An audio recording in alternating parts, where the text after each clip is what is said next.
Hi hello welcome to our channel VN creativities. இன்னைக்கு நம்ம சேனல்ல இதை பத்தி பார்க்க போறோம்னா என்னோட ஒன் டே வீலாக் பத்தி தான் பார்க்க போறோம். நான் ரீசெண்டாக ஏலகிரி ட்ரிப் போனதை பற்றி வீடியோ போட்டிருந்தேன். ட்ரிப் போயிட்டு வந்து அடுத்த நாள் நான் என்னென்னலாம் பண்ணேன் அப்படின்றத இந்த வீடியோவில் பார்க்க போகிறோம்.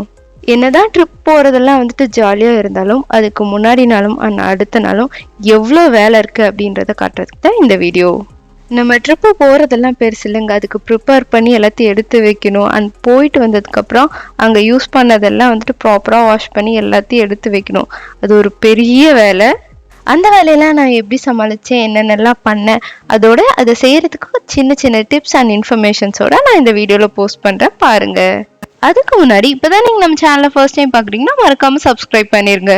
கூடவே இந்த பெல் ஐக்கானே கிளிக் பண்ணிடுங்க. அப்போ தான் நான் போகிற வீடியோஸோட நோட்டிஃபிகேஷன்ஸ் உங்களுக்கு வரும்.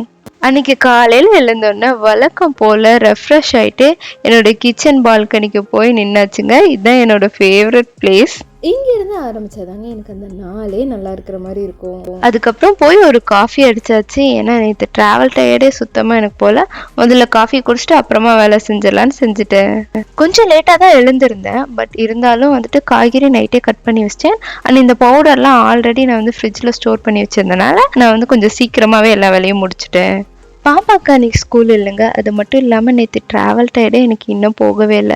அதனால வந்துட்டு நான் ஸ்ட்ரைட்டாக லன்ச் பண்ணிட்டேங்க, பிரேக்ஃபாஸ்ட் எதுவும் பண்ணலை. இதுவே வந்து பிரேக்ஃபாஸ்ட் அண்ட் லன்ச் ரெண்டுக்கும் சேர்த்து சாப்பிட்டுக்கலாம் அப்படின்னு சொல்லிட்டு நான் வந்து ஸ்ட்ரைட்டாக வந்து லன்ச் பண்ணிட்டேன். அன்றைக்கி வந்து ஹஸ்பண்டுக்கு மட்டும் தான் வந்து ஆஃபீஸ்ன்றனால அவருக்கு மட்டும் சாப்பாடு கட்டி கொடுத்துட்டேன். பாப்பா வந்து தூக்கத்துலேருந்து எழுந்திரிக்கவே இல்லை. சரி பாவம் குழந்தை தூங்கட்டும், 2 நாளாக வந்து வெளியே சுற்றி அலைச்சலாக இருக்குது, கொஞ்ச நேரம் இன்றைக்கி வந்து சேர்த்தி தூங்கட்டும்னு விட்டாச்சுங்க. அது மட்டும் ரீசன் இல்லை, அவள் தூங்கிட்டு இருந்தானா நான் பீஸ்ஃபுல்லாக சமைச்சு முடிச்சிடுவேன். அதனால நான் சமைச்சு முடிச்சு பேக் பண்ணுறவரெலாம் அவள் எந்திரிக்கவே வேணான்னு தான் நான் நினச்சிட்டு இருந்தேன். என்ன மாதிரி எந்த அம்மாக்கள்லாம் வந்துட்டு குழந்தைங்களை வந்து சமைச்சு முடிக்கிறவரில் எந்திரிக்கவே கூடாதுன்னு நினச்சிட்டு இருக்கீங்க அப்படின்றத எனக்கு கமெண்ட்டில் சொல்லுங்கள். ஆக்சுவலாக வந்து பாப்பாவை எழுப்பி விட்டுருந்தாலுமே அம்மா அப்பா வந்து பார்த்துருந்துருப்பாங்க. நான் தாங்க எழுப்பல. ஏன்னா வந்து அவங்க நைட் ஃபுல்லாக ட்ராவல் பண்ணி ரொம்ப டயர்டாக வந்திருந்தாங்க. ஸோ அவங்க கொஞ்சம் ரிலாக்ஸ்டாக இருக்கட்டும்னு அன்றைக்கி வந்து நான் என்ன சமையல் பண்ணியிருந்தேன் அப்படின்னு பார்த்தீங்கன்னா, சாதம் சொரக்காய் கூட்டு பண்ணியிருந்தேன். சொரக்காயை வந்து நைட்டே வந்து கட் பண்ணி வச்சுட்டேன். அப்புறம் வந்துட்டு அந்த கூட்டுக்கு தேவையான கடலை வந்து நான் வறுத்து வந்து அரைப்பேன். அதை வந்துட்டு நான் ஆல்ரெடி வந்துட்டு போன வீக் செய்யும் போதே சேர்த்து பண்ணி அதை ஃப்ரிட்ஜில் வந்து ஸ்டோர் பண்ணி வச்சிட்டனால இப்போ ஈஸியாக இருந்தது எனக்கு. அதுக்கப்புறம் மோர் குழம்பு, ரசம் இதெல்லாம் வந்து பண்ணியிருந்தேன். கூடவே வந்துட்டு நாங்கள் வந்து ஏலகிரியிலேருந்து ஸ்டார் ஃப்ரூட் வாங்கிட்டு வந்திருந்தோமா, அதையும் கொடுத்து அனுப்பிச்சாச்சு. இது கூட கொஞ்சம் நட்ஸ் மட்டும் நான் வந்து எப்பயும் போல் சேர்த்து கொடுத்துட்டேன். 2 நாள் தாங்க வெளியே போயிருந்தோம்.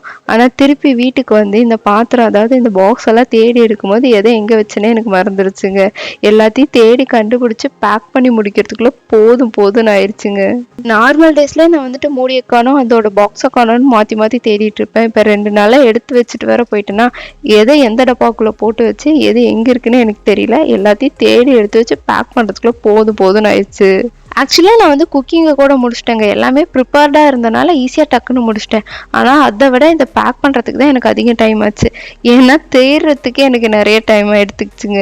நான் எப்பயுமே பாத்திரம் கொஞ்சம் நீட்டாக அரேஞ்ச் பண்ணி வைக்கணுங்கிறதுக்காகவும் வந்துட்டு குப்பை அடிக்கக்கூடாது அப்படிங்கிறதுக்காகவும் ஒரு பாத்திரத்துக்குள்ளே இன்னொரு பாத்திரம் வந்து போட்டு வைப்பேன். அது இப்போ தேடும் போது பெரிய தொல்லையாக போயிடுதுங்க. என்ன மாதிரி யாரெல்லாம் பாத்திரத்தை வந்து ஒளிய வச்சுட்டு அதுக்கப்புறம் தேடிட்டு இருப்பீங்க அப்படின்றத எனக்கு கமெண்ட்ல சொல்லுங்க. ஒரு வழியா அவர் வந்து பேக் பண்ணி அனுப்பிச்சிட்டு ஃப்ரூட்ஸ் கொஞ்சம் வந்து ஏலகிரியிலேருந்து வாங்கிட்டு வந்திருந்தேன். சரி அதெல்லாம் எடுத்து வச்சிடலாம், கவர்லேயே இருந்ததுன்னா அது வந்து வீணா போயிடும் அப்படின்னு சொல்லிட்டு இதெல்லாம் எடுத்து அரேஞ்ச் பண்ணி வச்சிடலான்னு எடுத்தேன். சென்னையில் விட இந்த மாதிரி ஃப்ரூட்ஸ்லாம் வந்து விலை ரொம்ப கம்மியாகவும் ரொம்ப ஃப்ரெஷ்ஷாகவும் கிடைக்கிதுங்க. நீங்கள் ஏலகிரி போனீங்கன்னா என்ன வாங்குறீங்களோ இல்லையோ இந்த மாதிரி ஃப்ரூட்ஸ் நிறைய வாங்கிட்டு வந்துருங்க. நிறைய பேர் அங்கே வந்து சொல்லுவாங்க அங்கே வந்துட்டு ஸ்பைசஸ் வந்து நல்லாயிருக்கும், அப்படி இல்லைன்னா வந்துட்டு ஹோம்மேட் சாக்லேட்ஸ் நல்லாயிருக்கும் அப்படின்ட்டு. லாஸ்ட் டைம் நாங்கள் வந்து ஹோம்மேட் சாக்லேட் வாங்கிட்டு வந்திருந்தோம். அது வந்து ஒரு மாதிரி மாவு மாதிரி தான் இருந்தது. அதனால் இந்த தடவை அதை வாங்கவே கூடாதுன்னு முடிவு பண்ணோம். ஃப்ரூட்ஸுமே எங்களுக்கு வந்துட்டு ஒரு மாதிரி பயமாக தான் இருந்தது. லாஸ்ட் டைம் வாங்கினோம், ஓரளவுக்கு பரவாயில்லையாக தான் இருந்தது. இந்த தடவை சாப்பிட்டு பார்த்துட்டு வாங்கினோம், எல்லாமே சூப்பராக இருந்தது, நல்லா ஃப்ரெஷ்ஷாகவும் இருந்தது. ஸ்டார் ஃப்ரூட்ஸ்லாம் வந்து பச்சையாகவே இருந்தது. ஸோ வாங்கிட்டு வந்து ஸ்டோர் பண்ணி வச்சுக்கலாம் அப்படின்னு சொல்லிட்டு எல்லாத்துலேயும் கொஞ்சம் கொஞ்சம் வாங்கிட்டு வந்தாச்சுங்க. அங்கே வந்து ஸ்டார் ஃப்ரூட் வந்து கிலோவே 100 ரூபாயாக தான் இருந்தது. சரி பரவாயில்லையா இருக்கே அப்படின்னு சொல்லிட்டு எல்லாத்தையும் வாங்கிட்டு வந்தாச்சு. அது மட்டும் இல்லாமல் அம்மா அப்பாவும் ஊர்லேருந்து வந்திருந்தாங்களா, சரி அவங்களுக்கும் வந்து கொடுக்கலாம் அப்படின்னு சொல்லிட்டு நிறையவே வந்து ஃப்ரூட்ஸ் வாங்கியாச்சு. இங்கே வந்து ஸ்டார் ஃப்ரூட், இந்த ப்ளம் எல்லாம் வந்துட்டு சென்னையில் வாங்கினா ரொம்ப பிடிக்கும். அங்கே வந்து நல்லா டேஸ்ட்டாகவே இருந்தது. அதுக்கப்புறம் இந்த பேரிக்காய், இதோட டேஸ்ட் வேறு லெவலில் இருந்ததுங்க. அதுக்கப்புறம் வந்துட்டு இந்த லிச்சு பழம் இதெல்லாம் வாங்கியிருந்தோம். இதெல்லாம் எடுத்து வச்சுட்டு மிஷினில் வந்து துணியை போட்டுட்டு ஒரு காஃபி அடிச்சாச்சுங்க. செம்ம டயர்டாக இருந்தது, அதனால இன்னொரு காஃபி வந்து அடிச்சிட்டேன் நான். அதுக்கப்புறம் துவைச்ச துணியெல்லாம் எடுத்து வந்து காய வச்சாச்சு. இந்த ட்ரிப் போகிறத விட ட்ரிப் போயிட்டு வந்து அந்த துணியெல்லாம் துவைச்சி காய வைக்கிறது தாங்க பெரிய விஷயமா இருக்குது. ஒரு நாளைக்கு 2 3ன்னு போட்டோம், எல்லாத்தையும் துவைச்சி காய வைக்கிறதா பெரிய வேலையாக இருக்குது. இந்த சைடு பால்கனியில் வந்து கால்வாசி துணி தாங்க காயுது. அந்த சைடு பால்கனியில் கரெக்டாக ஆங்கிள் இருக்காது, வச்சு வந்து நம்மளால் எடுக்க முடியாது வீடியோ அப்படின்றதுனால இதை மட்டும் காமிச்சிருக்கேன். அதுக்கப்புறம் நான் என்ன பண்ணேன் அப்படின்னு பார்த்தீங்கன்னா, அங்கே கொண்டு போன ட்ராலி பேகு எல்லாத்தையும் எடுத்து இந்த மாதிரி வைப்ஸ் போட்டு வச்சிருவேங்க.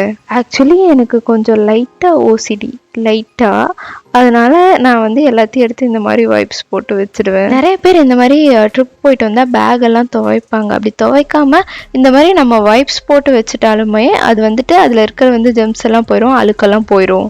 அப்புறம் இந்த ஏர் மஃபில்ஸ் வந்து அங்கே வாங்கியிருந்தேன், பார்க்க செம்ம க்யூட்டாக இருந்தது அப்படின்ட்டு அதுக்குமே வந்து வைப்ஸ் போட்டு எடுத்து வச்சாச்சு. இது செம்ம க்யூட்டாக இருக்குல்ல, இது வந்து காது வந்து ஆடுற மாதிரி இருக்குங்க. அங்கே பார்த்து ரொம்ப பிடிச்சிருந்தது, அதனால வாங்கிட்டேன். ஆக்சுவலி இது இந்த மாதிரி அழுத்தி விளையாடுறது நல்லா இருந்ததுங்க, செம்ம க்யூட்டாக இருக்குல்ல. அதுக்கப்புறம் வந்து பாப்பாவுக்கு வந்து இந்த மாதிரி ஒரு கேப் வாங்கியிருந்தேன், இதெல்லாமே தொடச்சி வச்சாச்சு பத்திரமா. அதுக்கப்புறம் பார்த்தீங்கன்னா நான் ஏர் தங்க கோட்டையிலேருந்து இந்த செடியெல்லாம் சுட்டுட்டு வந்திருந்தேன், அதெல்லாம் வந்துட்டு கையோட மண்ணில் வச்சாச்சு. அது வந்து அழகாக பூவும் பூத்துருதுங்க. அது எப்படி வச்சோன்னா பூத்துருச்சுன்னு கேட்காதீங்க, இது வந்து டேபிள் ரோஸ் மாதிரியான செடி. இது வந்து நம்ம வந்து பிச்சு எடுத்துகிட்டு வந்தாலும் அது பூ வந்து இருந்துச்சு, மொட்டு வந்து இருந்துச்சு அப்படின்னா பூக்கும். 1 வீக் வரலுமே இது வந்துட்டு நீங்கள் மண்ணுலையோ தண்ணிலையோ போடாமல் வச்சுருந்தா கூட அது பூக்கும். எல்லா வேலையும் முடிச்சு சாப்பிட்றதுக்குள்ளே வழக்கம் போல் 11 மணி ஆயிடுச்சு. எங்கள் அம்மாட்ட திட்டு வாங்கிட்டே தாங்க சாப்பிட்டேன். எவ்வளோதான் வளர்ந்தாலும் நமக்கே குழந்தை பெற்றாலும் அம்மான்னு ஆயிட்டா திட்ட தான் செய்கிறாங்க, என்ன பண்ணுறது. அதுக்கப்புறம் பார்த்திங்கன்னா வந்துட்டு நாங்கள் ஏலகிரியிலேருந்து அப்படியே முழு பழமாக பலாப்பழம் வாங்கினோம். எனக்கு வந்து இந்த மாதிரி முழு பழமாக சாப்பிட்றது வந்து ரொம்ப பிடிக்கும். ஆனால் அப்பாவுக்கும் பலாப்பழம் ரொம்ப பிடிக்கும் அப்படின்றனால வாங்கிட்டு இருந்தாச்சு. அவர் இருக்காரு, கட் பண்ணி கொடுத்துருவாரு அப்படின்ற தைரியத்தில். எனக்கு வந்து பலாப்பழம் வாங்கி முன்னாடி அனுபவம் கிடையாது. எங்கள் அப்பா சொல்லியிருக்காரு, அந்த முள் கொஞ்சம் பெருசாக இருந்து அப்படிச்சுன்னா, அதாவது அந்த முள் மாதிரி இருக்கு இல்லையா, அது கொஞ்சம் நல்லா வந்து பெருசாக இருந்தது அப்படின்னா நல்லா பழம் அப்படின்னு அர்த்தம் சொல்லியிருந்தாரு. அதை வச்சு நான் வாங்கிட்டு வந்தேன். ஆனால் இது வந்து கரெக்டான பழம் இல்லை அப்படின்னு சொல்லி அவர் சொன்னார். நான் எங்கள் அப்பா வராரு, அவர் கட் பண்ணி கொடுத்துருவாருன்ற தைரியத்தில் தான் வாங்கிட்டு வந்தேன். வாங்கிட்டு வந்து பார்த்தா இது வந்து நார் பழமாங்க. உள்ளே இருக்க அந்த சொலை வந்து கொஞ்சம் நார் மாதிரி இருந்தது. அதே மாதிரி ஒயிட் கலரில் இருந்ததுங்க, எல்லோ கலரில் இல்லாமல் லைட்டாக ஒயிட் கலர், அந்த சாண்டில் கலர் சொல்லுவோம்ல அந்த மாதிரி இருந்தது. ஆக்சுவலி வந்து இது வந்து முத்தவே கிடையாது, பிஞ்சிலே கீழே விழுந்த காயின்னு நினைக்கிறேன் அப்படின்னு சொல்லி எங்கள் அப்பா சொன்னார். நல்லா ஏமாந்துட்டோம் அப்படின்னு அப்புறம் தான் நான் நினச்சேன். நீங்கள் வந்து ஏலகிரி போய் பலாப்பழம் வாங்குறீங்கன்னா உங்களுக்கு நல்லா பார்த்து வாங்க தெரிஞ்சோன்னா வாங்குங்க, இல்லை அப்படின்னா நீங்கள் வந்து வாங்காதீங்க, நல்லா ஏமாத்துறாங்க. நான் அந்த அக்காட்ட கேட்டுட்டு தான் வாங்கிட்டு வந்தேன். இது வந்து நல்ல பழமாக்கா, கட் பண்ணால் வந்து நல்லா இருக்குமா அப்படின்னு கேட்டு தான் வாங்கிட்டு வந்தேன். அதெல்லாம் ஒன்றும் இல்லை, நல்லாயிருக்கும், நல்ல பழம், நல்லா முத்தின பழம் அப்படின்னு சொல்லி அந்த அக்கா சொன்னாங்க. ஆனால் இது பிஞ்சு அப்படின்னு சொல்லிட்டு எனக்கு வந்து தான் தெரியும். உள்ள வந்து சொலெல்லாம் ரொம்ப குட்டி குட்டியாக இருந்தது, அண்ட் வெறும் நாறு தாங்க ஜாஸ்தியாக இருந்தது, சொலை வந்து ரொம்ப கம்மியாக தான் இருந்தது. 6 கிலோ 200 ரூபாய்க்கு வாங்கிட்டு வந்தோங்க. கிலோ வந்து 30 ரூபான்னு சொன்னாங்க, நாங்கள் கொஞ்சம் கம்மி பண்ணி 200 ரூபாய்க்கு கொடுங்க அப்படின்னு சொல்லி வாங்கிட்டு வந்தோம். ஆக்சுவலி அது எல்லாமே வேஸ்ட்டுங்க. எங்கள் அப்பா வந்து திட்டிகிட்டே உரிச்சிட்டு இருந்தார், காசை நல்லா வந்து வேஸ்ட் பண்ணிட்டீங்க அப்படின்ட்டு. அங்கே வந்து உள்ளே இருக்க பழமும் வந்துட்டு அவ்வளோ நல்லாவே இல்லை. உள்ளே அந்த கம்மு மாதிரி இருக்குல்ல, அது வந்து நிறையா இருந்தது. அப்பா கையில் பயங்கரமாக ஒட்டிகிட்டு இருந்தது, அவரால் அது வந்து உரிக்கவே முடியலைங்க. ஆக்சுவலாக நீங்கள் ஏலகிரி போகிறீங்க அப்படின்னா உங்களுக்கு பலாப்பழம் பார்த்து வாங்க தெரியும் அப்படின்னா நீங்கள் அங்கே வாங்குங்க, இல்லைன்னா இந்த மாதிரி வந்து ஏமாறாதீங்க. பழமுமே அந்த அளவுக்கு நல்லா இல்லைங்க. இதுக்கு உளுந்தூர்பேட்டையில் வாங்கியிருந்தாலே வந்து பழம் சூப்பராக இருந்திருக்கும். அப்பா வந்து கொல்லிமலையில் வந்துட்டு கொஞ்ச நாள் டீச்சராக ஒர்க் பண்ணார், அதனால் இவருக்கு இதை கட் பண்ணுறது அண்ட் இந்த பலாப்பழம் பற்றிலாம் நிறைய தெரியும். அப்பா சொன்னார், பழம் வந்து மேடு பழம் இல்லாமல் அப்படியே வந்து ஓவல் ஷேப்பில் இருக்கணும், அதுதான் நல்லாயிருக்கும் அப்படின்ட்டு. இதை தவிர அங்கே என்ன வாங்கியிருந்தேன் அப்படின்னு பார்த்தீங்கன்னா, இந்த குட்டி சின்சான் டாய் வாங்கியிருந்தேங்க. என் பொண்ணுக்கு இல்லை, என் தம்பிக்கு. அவனுக்கு இந்த மாதிரி கலெக்ஷனாக ரொம்ப பிடிக்கும், அதனால் அவனுக்கு வந்து இது வாங்கியிருந்தேங்க. அது இப்படி க்யூட்டாக நகுத்த போகிறது வந்து பார்க்கவே சூப்பராக இருந்தது. பார்த்துட்ருக்கேன், நீங்கள் யாராவது சின்சானோட ஃபேனாக இருந்தால் எனக்கு வந்து கமெண்ட்டில் ஹாய் சொல்லுங்கள். அதுக்கப்புறம் பார்த்தீங்கன்னா இந்த கன் மாதிரி இருக்க பென் வந்து நான் வந்து வாங்கியிருந்தேன். இந்த மாதிரி கலெக்ஷன்ஸும் என் தம்பிக்கு ரொம்ப பிடிக்கும், அதனால் சரின்ட்டு அவனுக்காக இதை நான் வாங்கியிருந்தேன். ஆக்சுவலி இது வந்து கீழே ஸ்டாண்ட் மாதிரி கொடுத்துருக்காங்க. இந்த மாதிரி ஷோகேஸில் வந்து அழகாக வச்சுக்கலாம், பார்க்கவே சூப்பராக இருக்குல்ல. அது மட்டும் இல்லாமல் இதில் வந்து லைட்டும் இருக்குது. நம்ம வந்து லைட் ஆன் பண்ணால் அது லைட்டும் எரியும். அப்புறம் என்ன வாங்கணும்னு பார்த்தீங்கன்னா, இந்த மாதிரி சந்தனக்கட்டை வந்து அங்கே நிறைய வித்துட்டு இருந்தாங்க. இது நெஜ சந்தனக்கட்டை தானா அப்படின்னு பார்க்கணுங்கிறதுக்காகவே நான் இதை வாங்கி பார்த்தேங்க. அது மட்டும் இல்லாமல் பாப்பாவுக்கு மொட்டை அடிக்கும் போதெல்லாம் நாங்கள் வந்துட்டு ரியல் சந்தனமாக, அதாவது 100% பியூர் சந்தனமாக இருந்தால் பரவாயில்லன்னு தேடி இருக்கோம். அப்போல்லாம் யூஸ் ஆகும் அப்படின்ட்டு தான் வாங்கினேன். இது நிஜமாவே ரியல் சந்தனமா அப்படின்றது தெரியல. யூஸ் பண்ணி பார்க்கலாம். யூஸ் பண்ணி பார்த்துட்டு உங்களுக்கு நான் ஒரு வீடியோவில் சொல்கிறேன். இது வந்து 1 கிராம் வந்துட்டு 10 ரூபாய் அப்படின்ட்டு 18 கிராம் 180 ரூபாய்க்கு வாங்கினோம். பலாப்பழம்லாம் வந்து சாப்பிட்டு முடிச்சுட்டு அதுக்கப்புறம் கொஞ்சம் நேரம் ரெஸ்ட் எடுத்துட்டோம்.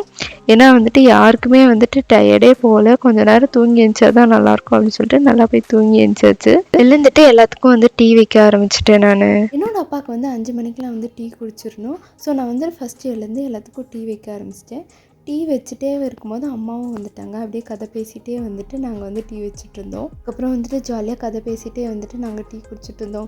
ஏலகிரியில் என்ன நடந்தது, அண்ட் பாப்பா என்னெல்லாம் பண்ணிட்டு இருந்தா அப்படின்றதெல்லாம் ஜாலியாக பேசிகிட்டு இருந்தோம். இந்த மாதிரி வந்து கதை பேசிகிட்டே வந்து சமைக்கிறது வந்து ரொம்ப ஜாலியாக இருக்குல்ல. அதுவும் அம்மாட்ட வந்துட்டு பேசிட்டு இருக்கும்போது ஜாலியாக இருக்கும். சமைக்கிற அழுப்பே தெரியாதுங்க. அன்னைக்கெல்லாம் எவ்வளோ நேரம் நின்று சமைக்க சொன்னாலும் நான் சமைச்சிருவேன். நைட்டுக்கு பார்த்தீங்கன்னா மாவு வாங்கிட்டு வந்து இட்லி வச்சு தக்காளி சாம்பார் வச்சு சாப்பிட்டு படுத்து தூங்கியாச்சு. எனக்கு இந்த நாள் இப்படி தான் போச்சு, உங்களுக்கு எப்படி போச்சு அப்படின்றத எனக்கு கமெண்ட்ல சொல்லுங்க.